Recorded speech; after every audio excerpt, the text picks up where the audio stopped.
ध्यायन्तु ममाङ्गानि वाक्प्राणश्चक्षुश्रोत्रमथो बलमिन्द्रियाणि च सर्वाणि सर्वं ब्रह्म उपनिषदम् माहं ब्रह्म निराकुर्याम् मा ब्रह्म निराकरोत् अनिराकरणमस्त्वनिराकरणं मे अस्तु तदात्मनि निरतेय उपनिषत्सु धर्माः ते मयि सन्तु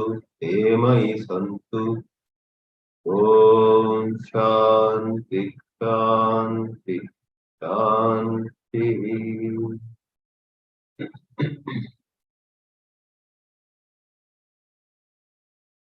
We have been walking with Nārada and Sanat-kumāra,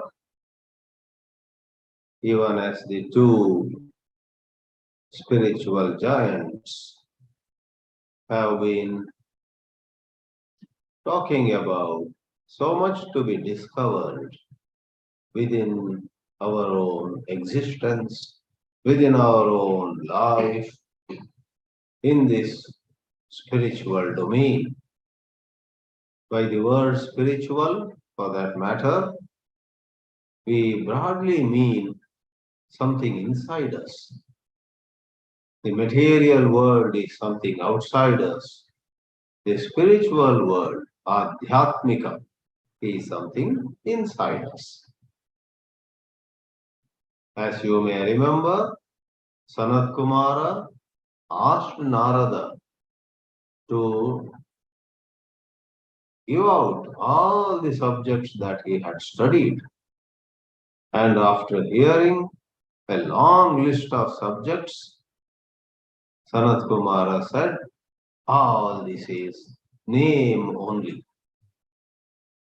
Nama was the word he used, and then in that context itself, on one hand he seemingly condemned that superficial knowledge of subjects, Nama, calling them Nama.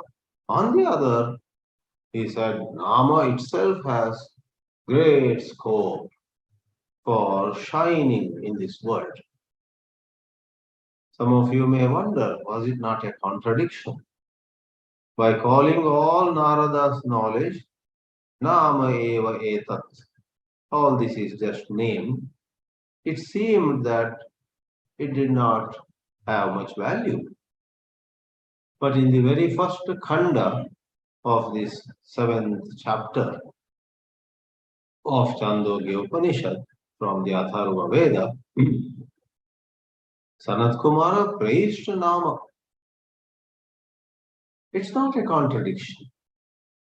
You know, these days we have experts in so many subjects, and because of their expertise, because of their extraordinary skills, they do earn a lot, become famous, go around the world.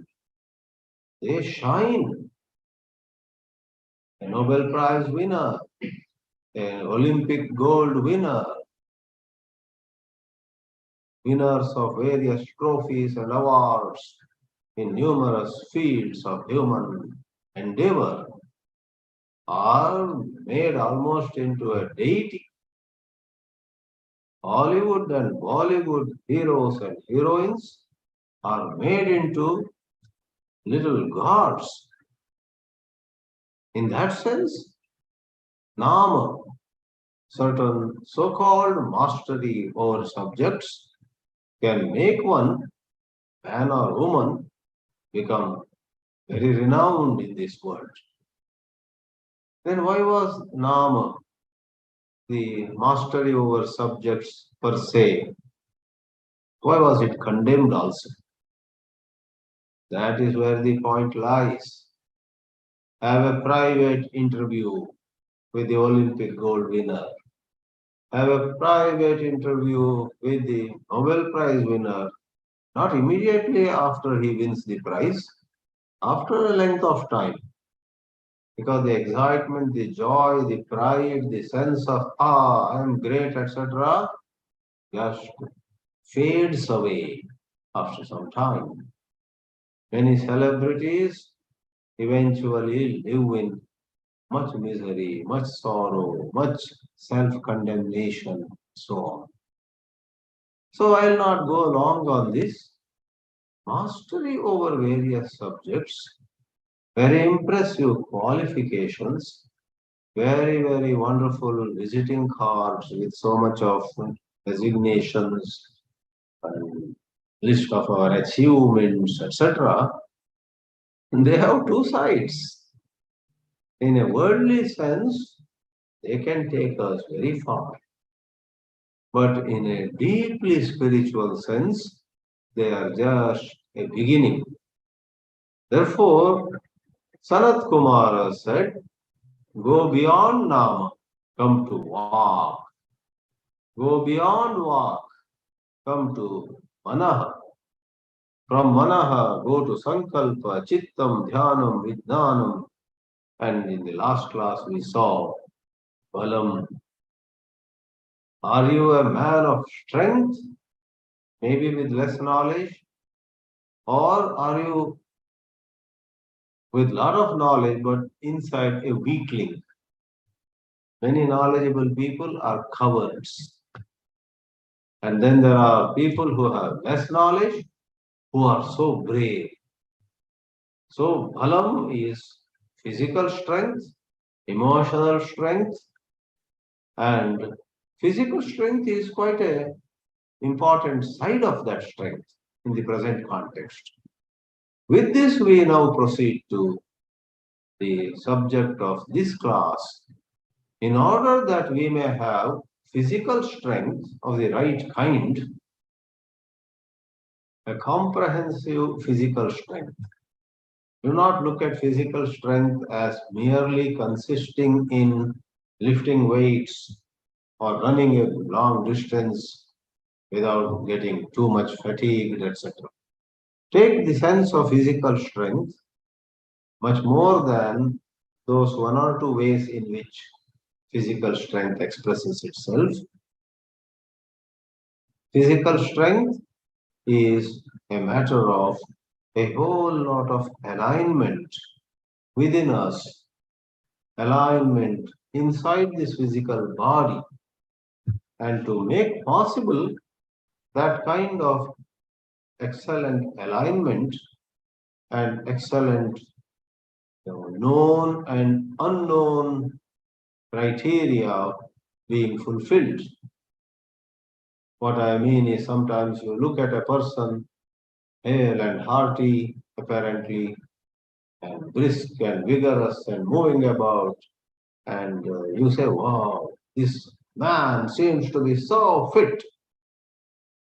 Within a few days, you may get news that he has been diagnosed of some malady, some terrible ailment. Or you find after a few days, yeah, he is very fit, athletic fitness, but he actually is quite afraid of things. He is very nervous when he meets politicians, or he feels he is nobody when he meets with Hollywood heroes or heroines. Then there is something wrong even in the physical fitness in a broader sense of the word. After all, today we'll go more into it. The physical and the mental are interconnected. Today, doctors talk about so many secretions, adrenaline and serotonin, and there are so many secretions. Do not separate those secretions. Secretions happening at the right time are a part of proper physical strength. In order that our entire physical being, inclusive of various secretions,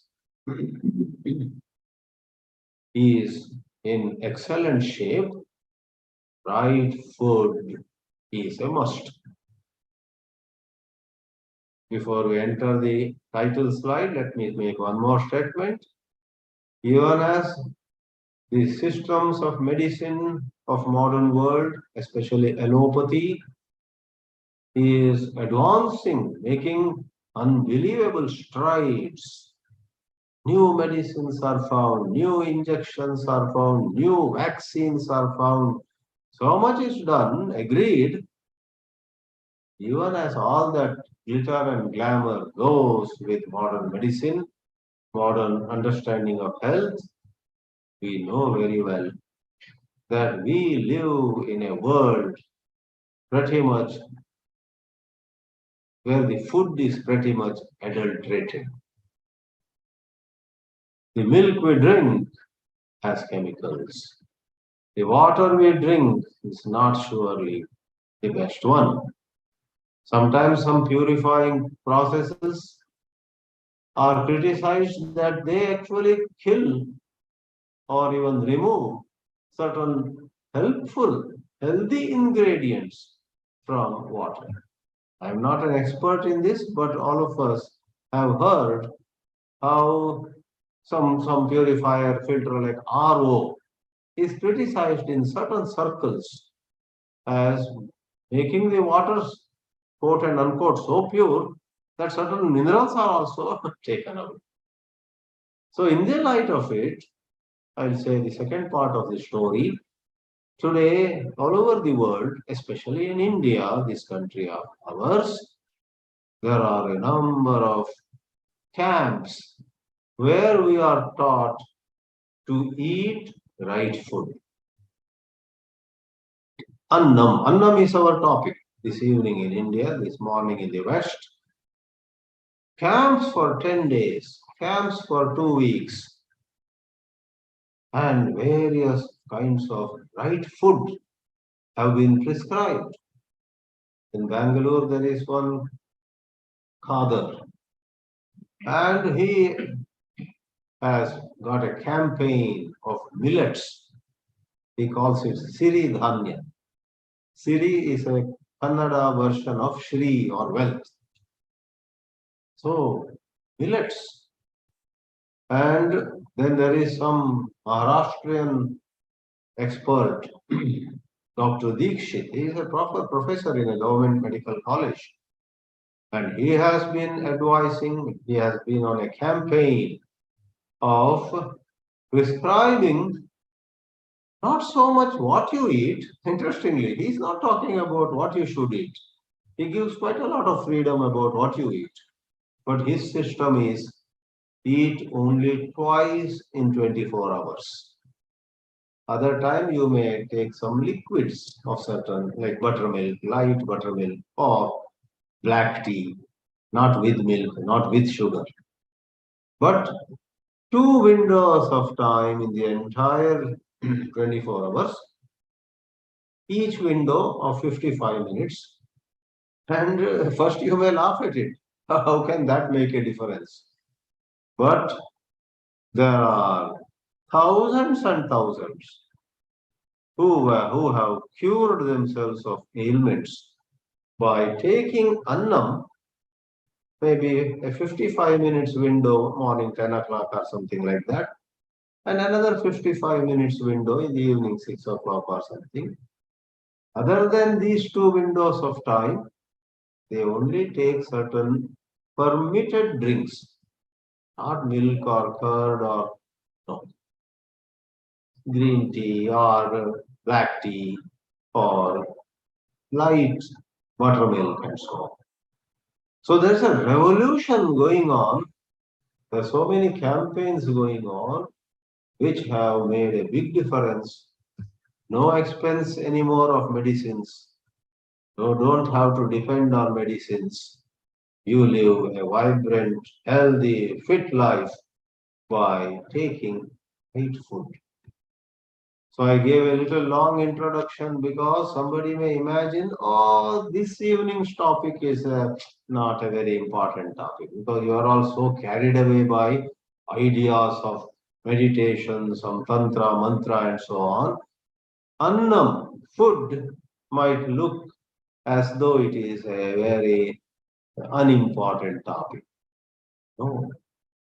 If you understand right Annam and take it in the right way, it can make a huge difference.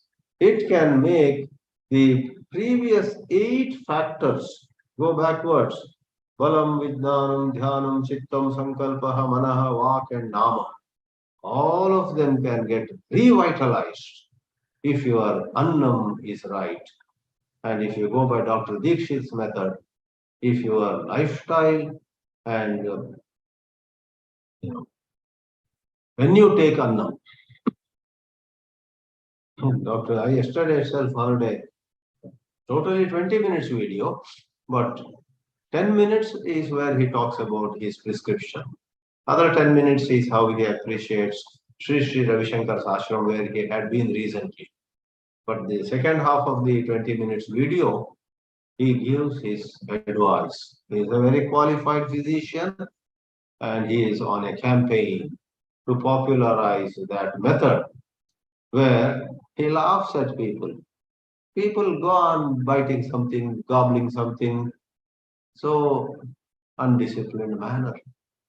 And he quotes something in his video, which is there in many languages, Marathi, Kannada, and so on. Those who eat once are yogis. I have heard this from my childhood. Those who eat once in a day are yogis. Those who eat two times a day are bhogis. Those who eat 3 times a day are rogis. And those who eat 4 times, you have to lift and take them to the cremation ground. They die easily. He quotes that, and in his lecture, he says this statement is in Marathi, Kannada. He mentions 2 languages. It must be in other languages too. So, Dr. Dikshit over there, father in Bangalore, there are many who are champions of Annam. In our own Suvarnamukhi ashram in Bangalore, the secretary of Suvarnamukhi is opening next door to Suvarnamukhi Samskriti Dhama, a naturopathy center, which is about Annam, right Annam. Come and 15 days, eat proper food here, your problems will all vanish, medical bills will be saved, you will be having such vigorous and good health, is the promise of that naturopathy center, which I guess will open within a year or so on the bank of river Suvarnamukhi, next door to Suvarnamukhi Samskriti Dhama. So let's go to the title slide where Sanat-kumāra had said thousands of years ago, you must understand importance of right food, Annam Upasva. Let's see the title slide to begin with. In the words of Sanat-kumāra, the young, the ever young, Annam Upasva literally means look at right food as the ultimate. Everything else comes from that. Annam Brahma iti Upasva. Annam is Brahma. Annam is the ultimate divinity. That's the spirit of any upasana. When you do upasana, the object of upasana becomes for you something of great, tremendous importance. So we have taken the liberty of translating it. Know the importance of food. Rise through respect for food. What you consume, what you serve to people, what you promote, what you advise, the so-called Indian hospitality, it goes crazy. In fact, one place I went, they were serving laddu. And I said to the lady who brought a plate full of laddus, I also should not have used that language, I admit. But I said in a manner of saying, no, don't give this to me. I will die if I eat this. And she said, no problem, take one. Maybe she didn't hear me properly. She said mechanically. She understood I am protesting. But the words I used were terrible. I will die if I eat this laddu, I said. In Kannada, she said, "Parvagilla bidi, one tagole." Parwa nahi, ek le lo. Ek bar mar jao. What does it mean? Indian hospitality. Even if the person is crying, this will harm me. The host feels it is a great duty on her or his part to somehow force a laddu or jalebi into the mouth of the guest. That's crazy behavior. One should not force anything on anybody. One should be sensitive. Rise through respect for food. Let's go to the second slide now. The words are simple, but if you have equipped yourself with enough of general knowledge, enough of what's going on around the world, especially these food camps. I'm glad to note every other day I get some email or WhatsApp, especially, where one more center in our country is opening, and the emphasis is on food. And there is a lot of logic, there is a lot of scientific reason behind why they prescribe some particular food, some way of lifestyle, small things. Of course, laymen like me and many of you would find it difficult what to accept and what to reject. Because somebody says drink a lot of water up when you get up, 1 liter or more than that, I guess. Drink a lot of water, warm water. And somebody else says if you drink so much water, you will hurt your kidneys. You know, don't overtax the kidneys, they say. And we are unable to decide. Sometimes medically qualified people themselves are divided on some of these issues. But the good side of it is, one thing you and I notice. In Karnataka recently some places have come up. Some interior Karnataka, not Bangalore, Mysore or such big places. Small village, Shirsi or somewhere. And you stay for a few days. The food and some simple exercises are given. The best part of it is, and what is very obvious to you and me is, those 10 or 15 days, if not anything else, we are more in touch with nature. We are in contact with nature. In city life, we are away from nature and we buy everything from departmental stores. Everything comes packaged in a certain way, then we don't even read fully. And what are the ingredients, etc. So Sanat-kumāra, thousands of years ago, spoke something which is so relevant in our times, maybe more relevant than ever because of this commercialized setting of societies. Annam vava bala bhuyaha. The eighth factor was balam. Adore strength, don't undermine strength. But in order that we have true strength, because mind and body are connected, in order that we have physical strength, emotional strength, mental strength, the strength to say yes when yes is needed, the strength to say no when we need to say no, all that doesn't come just like that. Many a time, it is the chemistry, it is the inner story of the body.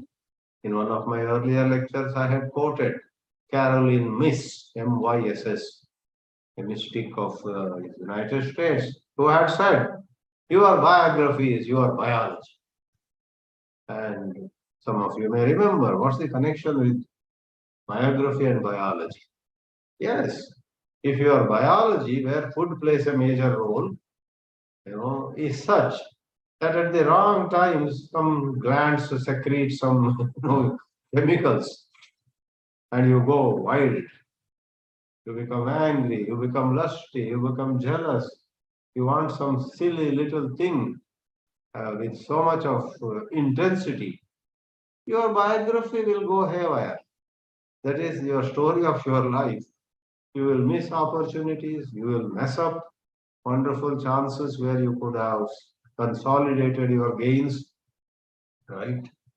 Therefore, balat, more than strength, the food that can shape your overall strength is greater. Tasmad yadyapi. He illustrates it in a simple way. If somebody does not eat, Dasharatrihi na ashniya.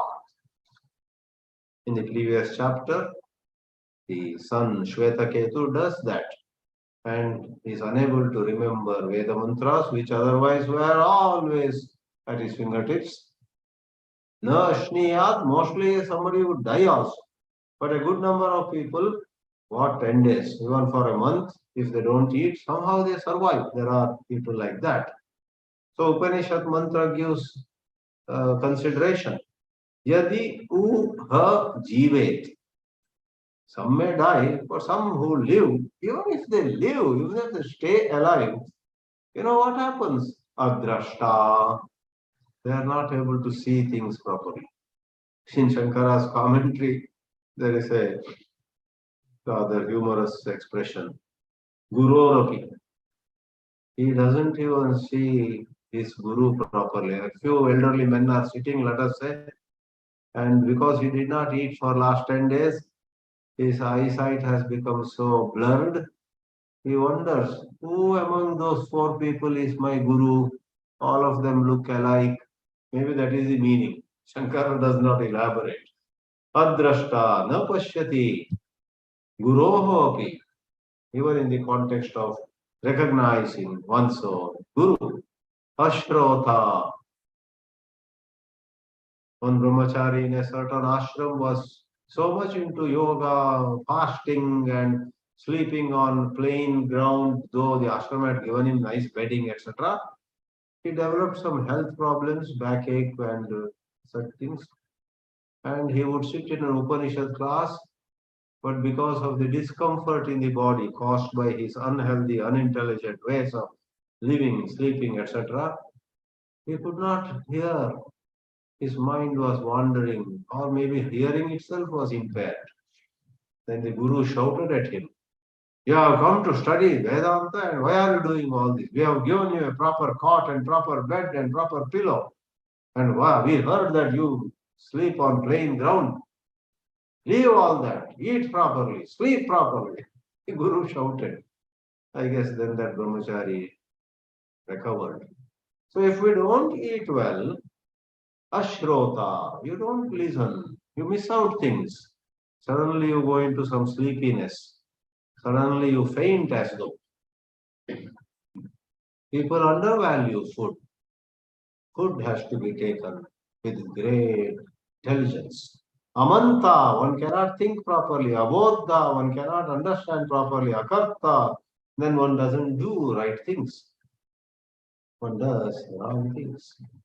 I have been diabetic for 22 years. Let me tell you something very frankly. When I look back, maybe 10 years, 5 years, 8 years, or even a year back, or even 15 years ago, sometimes I remember some foolish decisions I had taken, for which I had to then pay a price. Now, the point here in this talk is I sometimes truly believe that what made me take a certain wrong decision was diabetes. Maybe that day my sugar had gone up or sugar had gone down. Maybe that day some energy levels were not all right. And two people came to me. One was saying, do this. Another was saying, don't do this, go do that. And I, because of this energy being messed up, I was unable to decide whose advice to take. So I took the advice of B and did not go by the advice of A, as simple as that.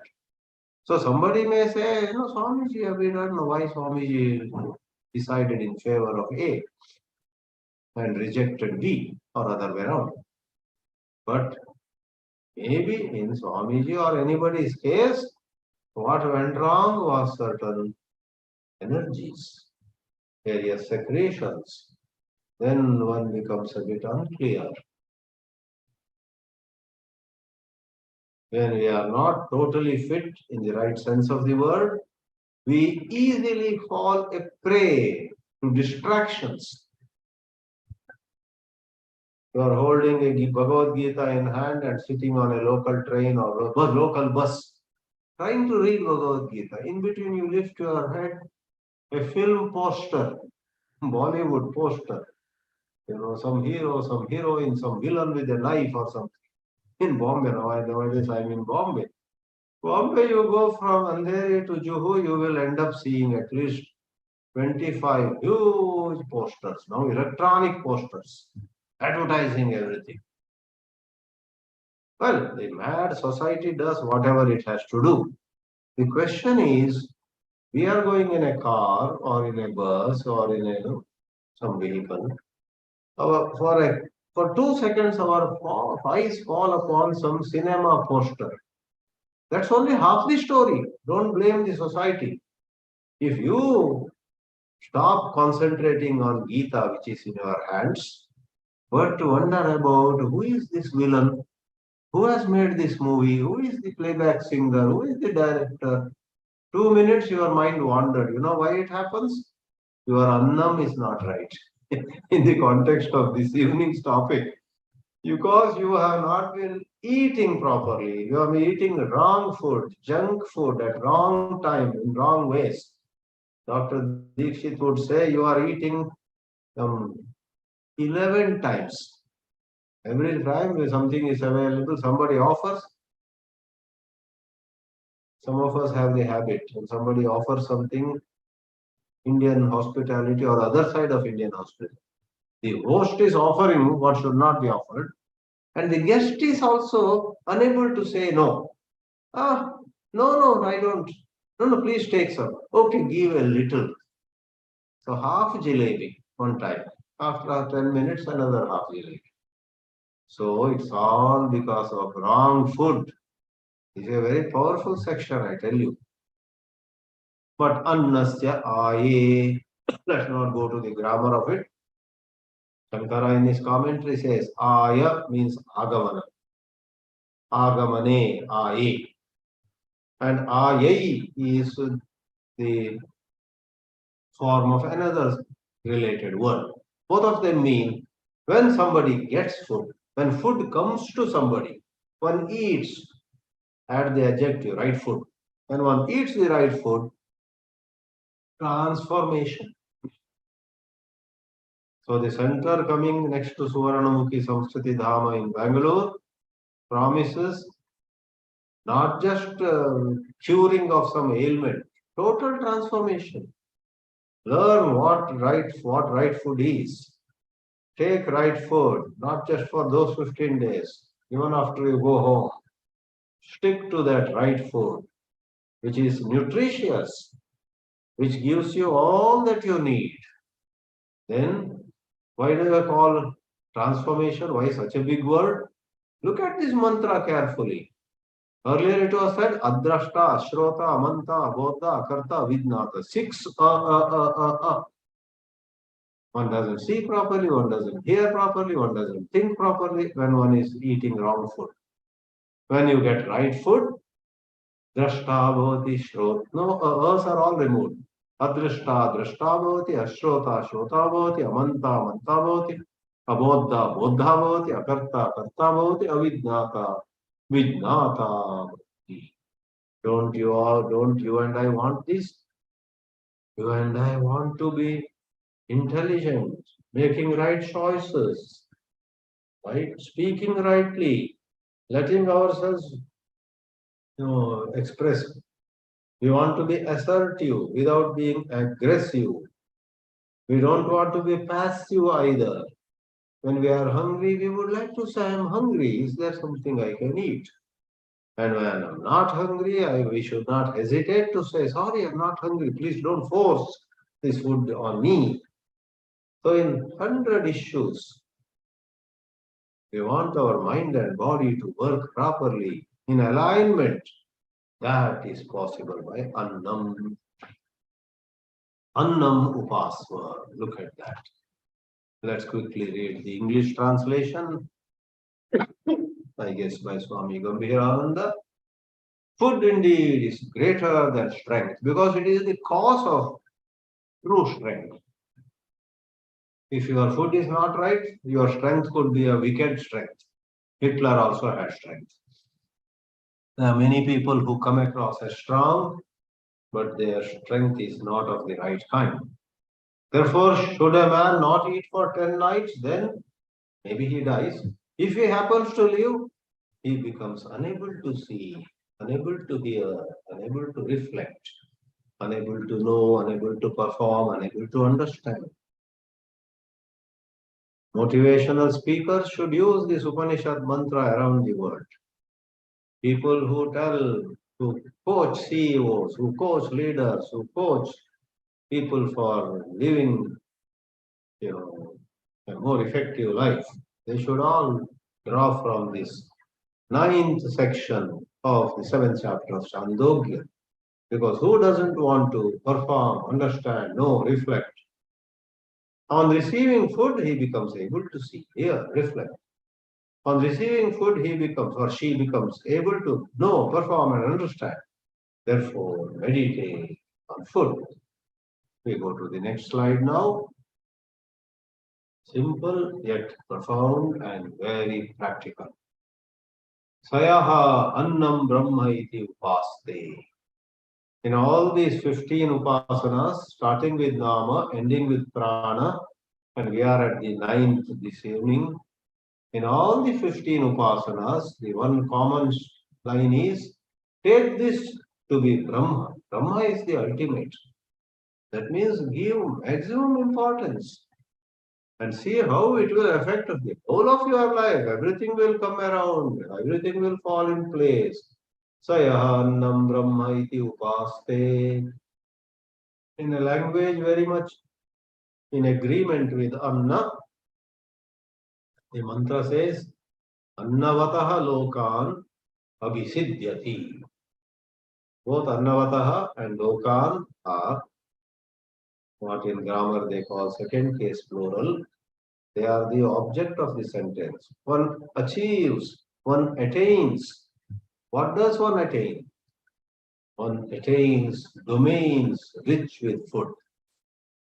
Annavan lokaha, its plural is annavantaha lokaha. The second vibhakti will be annavataha lokaha. Panavan, panavantau, panavantaha, panavantam, panavantau, panavataha. So, panavataha lokan, pana is drink. Enough of food and drink.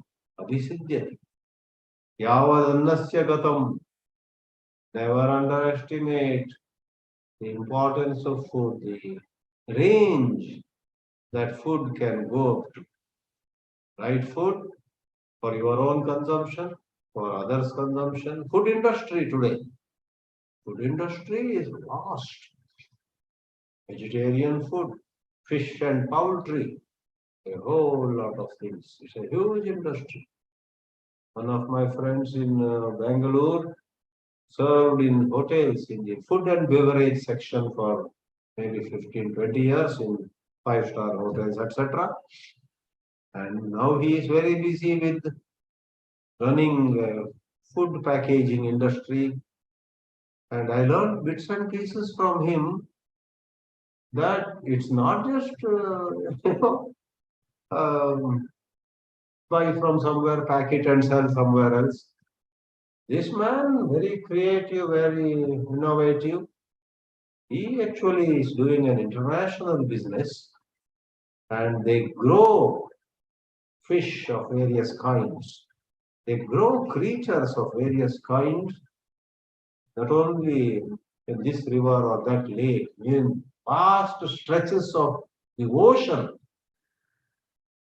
And he explained to me once, he brought a whole PowerPoint file.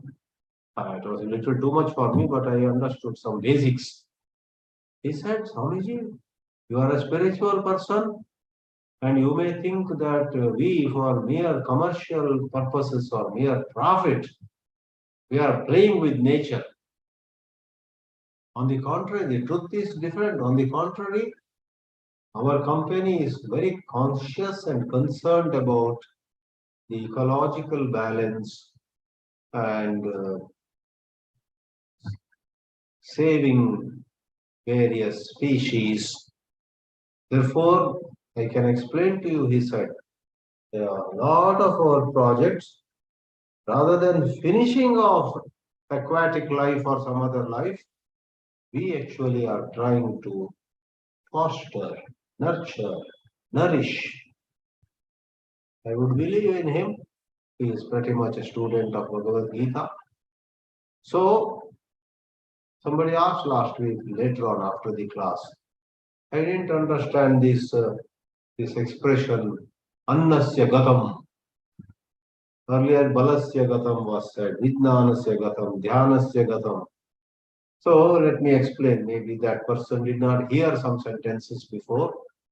And sometimes we speakers, if we have explained something in a previous class, may not explain a little expression in the class of this evening, thinking how we have talked about. But somebody might be coming to this class only for the first time. So let me briefly explain. Yavat annasya gatam. Food, eating right food, producing right food, distributing right food, packaging right food, etc., etc., etc., has tremendous scope around the world. Coca-Cola, Pepsi, I've been quoting Indra Nooyi, right, a couple of times before. Though basically there is problem with those drinks with so much sugar and so on. But somebody like Indra Nooyi, a lady from our own Chennai, goes to US and heads the PepsiCo. She actually made substantial improvements. She introduced a lot of healthy drinks, reduced the sugar to the extent possible. Otherwise, the company will collapse. So that ethics, that part of it has to be debated separately.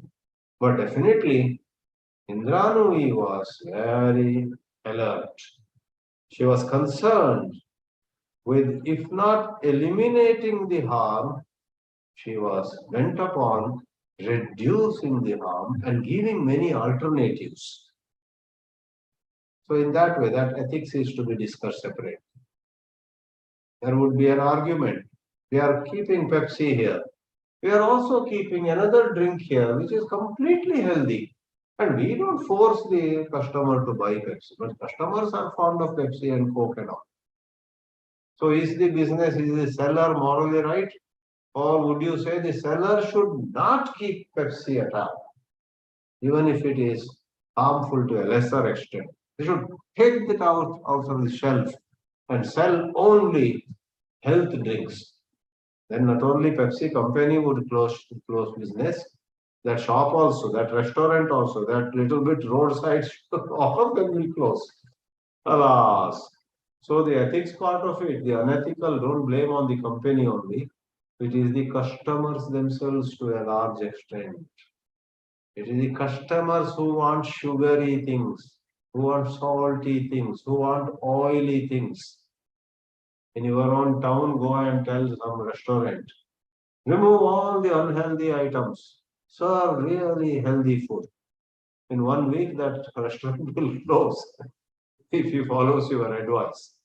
So, business ethics, that's an interesting area of discussion for even us in the spiritual domain. So, annasya gatam means there are umpteen possibilities in which we may eat healthier food, we may serve healthier food, we may ensure that our town, our shop, our education institution, there are many schools in the world which have prohibited Pepsi and Coke. Right? It is not allowed. I lived 10 years in the campus of a Krishnamurti school in Varanasi. There is what is called tuck shop. Within the campus, there is a shop where children in the evening can go and take some snacks, take some drinks. There's a system for it. High school children, they can't have money with them, but there's a system where they can go and buy certain things. But that money is taken from their account with knowledge of the parents. So that Rajghat Peasant School had a strict rule. The person who was running the tuck shop it's called, a shop which gives stationery and many things that students need. Strict rule, no Pepsi has to be kept, no Coke has to be kept, no number of things. So here and there, I was in the management over there. Here and there would be complaints. Somebody would come and say, "Sir, that shop is secretly selling some coke and other things." When nobody from the office or administrator, principal, etc. is around, some children go and that shopkeeper gave them, and they also took it seriously. Law is one and law enforcement is another. But let me not go too far. So in small and big ways, there are countless possibilities where you can ensure annam is healthy, annam is nutritious, annam is harmless, and so on. Accordingly, God will bless you with name and fame. God will bless you with deep satisfaction of having worked for a cause. Yaha annam, that is gatam. Gatam is range, sweep, the extent, yavat gatam. The extent to which you can make a difference to human life by being a worshipper of annam is simply unimaginable. Yatha kamacha, then she or he can do in a manner of saying whatever she or he wants. She or he becomes so powerful, in other words. Then Narada asks a question. Just as Arjuna doesn't stop even till the 18th chapter. The 18th chapter also Arjuna has a question. Tell me karma, tell me sannyasa, tell me what is moksha. Sri Arjuna asks. Likewise, Narada also is an unrelenting questioner. Asti Bhagavaha Annad Bhuyaha. Is there something superior to Anna? And in the next section, Sanat-kumāra is going to talk about water, Apa. In this section, we see Sanat-kumāra nods Annad Vava Bhuyaha Asti. Narada says, Tanme Bhagavan Bravitu. Please let your revered being tell me, kindly tell me what is higher. That's how it proceeds to the next section. Therefore, all these are not just some simple truths. They are very important, very relevant, all the more relevant to modern times than ever before. That's interesting. Om Namo Bhagavate Vasudevaya. Namah Paramarashi. Namah Paramarashi. Yeah.